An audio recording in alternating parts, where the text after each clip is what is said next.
Hello and welcome to another opening explorations video, and today we have an introduction to the Dutch defense, which was recommended by a viewer.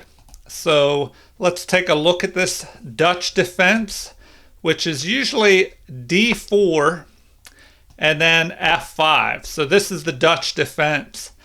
Now, the same viewer recommended that I try E6 first, and try and avoid a variation that goes like this, the Dutch defense Staunton Gambit, which I will take a look at, and it looks pretty crazy. You would just go ahead and capture, and then they recommend knight to C3, putting pressure on this pawn, and then after knight to F6. So I'll go over this, but before I do, let me look at some of the main lines of the Dutch defense. So after D4 and then F5, the Dutch defense, by far it looks like G3 is being played quite often here. So we might as well take a look at that. We'll look at the most commonly played moves, which are usually played most often because they're some of the better moves to play. So G3, then knight to F6, bishop to G2, G6. So right now this is called the Dutch defense fianchetto attack. So G6, then knight to F3, bishop to G7 is played 7,000 times versus only 47 by the number 2 move, which is D6. So bishop to G7, and already white is able to castle here. So castling, black castles as well. And the Dutch defense was even played by Paul Morphy back in the mid 1800s. And the Dutch defense has been around for quite a while. Let's see here. Now the most commonly played move is C4.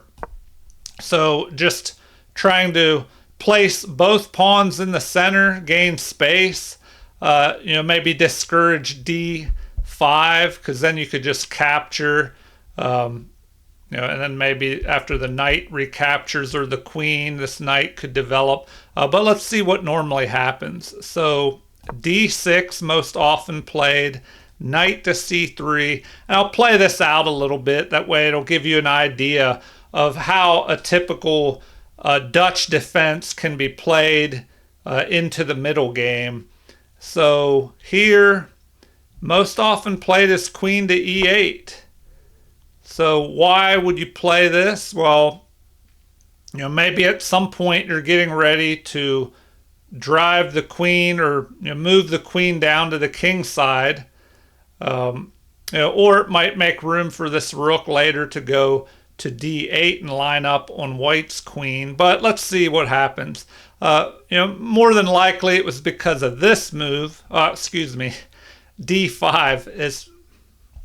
it's white's turn. So D5 being played, and now this long diagonal is kind of opened up for this bishop. Now we have knight to A6, maybe getting ready to jump here or here, to C5 or B4. So rook to B1, bishop to D7, and now B4. So after that, the most common moves are, an exchange here, recapture towards the center, A3 reinforces this pawn, the knight repositions back towards the center, bishop to B2, aiming up here and trying to fight the bishop on G7, knight to E6. But anyway, you get the idea. I'm not going to dig too deep in one variation since this is an introduction. So back to the beginning. Once again, D4 and F5 is the Dutch defense. So we took a little look at this G3 setup. Now we can look at c4, which might be a little bit more common for d4 players. Now the recommendation is knight to f6, knight to c3, g6 is played most often, and once again g3. So this appears to be a common theme in the Dutch defense, is fianchettoing here. Now we have bishop to g7, ready to castle. So bishop to g2, black castles, and now knight to f3, and white is ready to castle. All right, so the game might continue with d6 being played most often. White can go ahead and castle, and queen to e8. We see that move again, which it looks like that could help a future push of the e pawn. Let's see what happens. d5. And here we go again. Knight to a6, rook to b1, bishop to d7. And it almost looks like we've transposed back into the last variation. And this is the Leningrad variation of the Dutch, it looks like. So I'll play this out a little bit further. b4, c6, capture, capture. Yeah, and I think we just transposed back into what we played or what we saw previously. Now, if you're trying to learn an opening, this is a good way to do it. Just look at a database here at the most commonly played moves, but also try and find some master games where they play the Dutch defense and see what the current masters are playing. You could even look at some of the older master games, but now that we have computer technology to double check everything, some new ideas are being found that may be a little bit different from the older games. I'm not saying the older games are not important, but some of the newer ideas could be a little bit different from what they played 100 or 150 or more years ago. Okay, so knight to e6, e3 to limit the scope of that knight. Now knight to d8, interesting. b5, rook to b8, a4 just fortifying, a6 attacking, and then knight to d4 here. So after capture, they recommend capturing this way. Interesting. Capture, and the knight on d takes. All right. Bishop to c6, fighting the g2 bishop. So now, interesting. Knight to d5. Okay. You think they could just capture here, which, I guess that was going to happen anyway. So normally we have this, a trade, the knight moves in, queen captures. Wait a minute now. Well, okay. Material is even for the moment. Queen to f7. Oh, we had a check there. So exchange of queens and exchange of bishops. So here we go, almost into an endgame now. And now knight to c7, rook to c8 attacking and avoiding the trade. Rook at f to c1 to back up the knight. And now king to f7. So anyway, here, this gave you an idea of how the game could progress. So once again, before I dig too deep into any one line, back to the beginning, d4 and f5. And I'll have to look at that Staunton Gambit, or I believe that's what it was, this move here, Staunton Gambit. I'll look at that in a little bit here, but before I get to that, let's see. We looked at g3 and c4. Another option is knight to f3, knight to f6, and once again this g3 move. So, what else do we have? We have c4, the second most commonly played move. I guess we could take a look at this, but it looks like it could just transpose back. What about this? This is the classical variation of the Dutch. So g3, that common move again. So let's look at a little bit less commonly played moves. Now this is the classical Rubinstein variation of the Dutch defense. So bishop to b4, queen to b3 attacking, queen to e7 protecting the bishop. So now once again they want that g3 move. So let's go ahead and do that. g3, now it's the Harwitz defense in the queen's pawn opening. So a lot of transpositions available.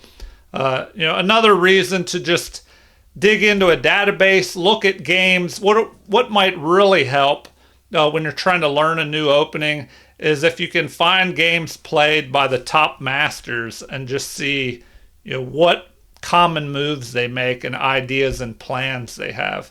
All right, so here we have b6, bishop to g2, bishop to b7, castle, and now usually we have a capture, queen captures, black can go ahead and castle, and then b4 just gaining more space here, d6, bishop to b2, threatening with this battery a future attack up here. But of course right now the knight is blocking and the queen is helping protect.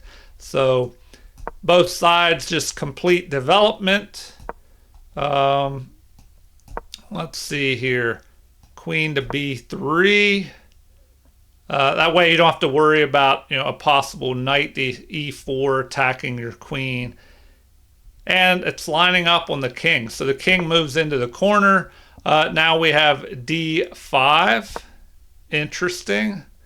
So, and instead of trading in the center here, space is gained. Knight to g5, getting ready to jump up here to this outpost. So knight to f8 to discourage that. Queen moves to c2, targeting this pawn. And first the knight is attacked, driving it back, and then g6 to protect here. So there you go. Another idea of how it could play out. It looks like there's a possibility for an attack on the king side with black. So if black could start pushing these pawns, there might be a possible attack against white's king on the king side here with this Dutch defense. All right, one last look at the regular lines. d4, f5. Let's look at this. We haven't really looked at this move. Knight to c3. Once again, they recommend this move. But what if they play that? This is the Raphael variation. So many variations in this Dutch defense. The top move is that, to pin that pawn to the queen. So c6 to fortify this d5 pawn. e3, fortifying as well. And now queen to b6, attacking the undefended pawn. So rook to b1 defends. Knight to d7. Bishop to d3, attacking this undefended pawn. So g6 defends. Now h4, gaining space. The bishop fianqueros. Knight to f3. And so both sides just continue development. But now we have a possible attack here up the h-file. So knight to e4. Bishop to f4. Rook to g8. Castle, interesting, castling over here after this has been pushed. Now bishop to f6. Capture. Capture. Knight to a4 attacks the queen. Queen to d8. c4. e6 to fortify. Knight to e5. And then we have capture. Capture, keeping this bishop here for defense. Knight at e to c5, attacking this knight. So an exchange. Then b4 chases the knight away. Capture, queen captures. And so it looks like we're going into, oh, now this attack here. Rook at f to c1. The mate threat. King has to run. Bishop to d7. Bishop to g3, attacking the queen. Check. And a pawn is captured. Now attack on the queen. So the queen retreats. Rook to h1. Oh, and a capture here. So interesting choice. So here you have two rooks and a bishop versus a queen and the bishop. And pawns, we have 3, 6 versus 7. So, maybe black has a slight advantage here. All right. I don't want to, since it's an intro, like I said, I'm not going to dig too deep. Let's take a look at the other sideline possibilities. So my viewer recommended e6 here, playing that. And then if they play this now, I think they recommended going here.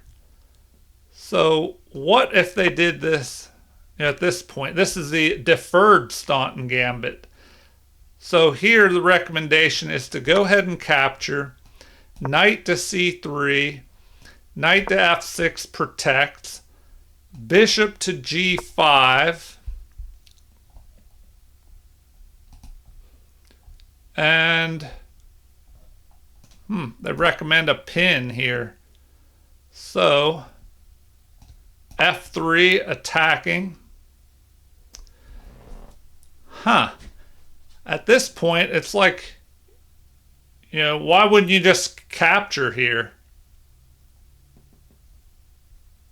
c5 looks like that's most recommended, but what if you just did that? Capture, knight captures, then you castle, bishop to d3, c5, a3, retreat, queen to c2. All right, attack, exchange. They go this way. And then the rook captures. So castling. At this point, you have what? 5, 6 pawns versus what? 7? So black is a little bit ahead. I guess I will have to try this opening out, in a few games and see what happens. All right. Well, let's see. d6 was played. Then d takes c5. All right. Like I said, I don't want to dig too deep in any one variation. So my opponent recommended not going into this, or excuse me, my viewer recommended that I do not go into this with an opponent. So here, if you capture, looks like that is played most often. Then you go here to defend the pawn, but then there's pressure with bishop to g5. So that should be ignored in favor of just developing, putting pressure on this, but d5 can be played. Knight to e5, queen attacks, knight to f7, capture, e usually captures, knight takes, f5 attacks, put pressure on that, so g6, whoa. Okay. All right, yeah, so it's protected by the knight there. So white is just going to go ahead and castle there. And then, bishop to h6 check. f4 is played. Then we have castle, knight to f3. Bishop attacks the queen, and the queen down to d2 to protect this pawn. So, b5, knight to d4, knight to d6. Okay, I'll play this out a little bit further and then end it there. It's starting to get dark out. Some bad weather's coming. I think there might be something on the way. So hopefully you can still see me in the video. Knight to b3, a5. So a pawn storm here because we've castled on opposite sides. So now capture, rook to a8, b4, rook takes, breaking these pawns up.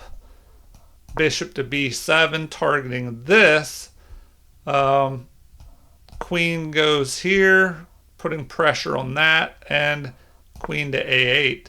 So let's see, queen to b4, bishop takes d5, then we capture here. Almost looks like this would be dangerous, pinning that bishop to the queen, but normally that is played. Then c6, queen to c5, rook to b8 now. Rook takes, and rook to d1, d4, knight to e2, queen to e4. But so there you have it. Anyway, a lot of interesting possibilities in this Dutch defense. So once again, this is the Dutch defense, d4 and f5. So I, challenge you to try and play it and see what you think about it. Leave comments on what you think about the Dutch defense. And feel free, like I said, to leave any comments you want. Thank you for watching and have a super chess day.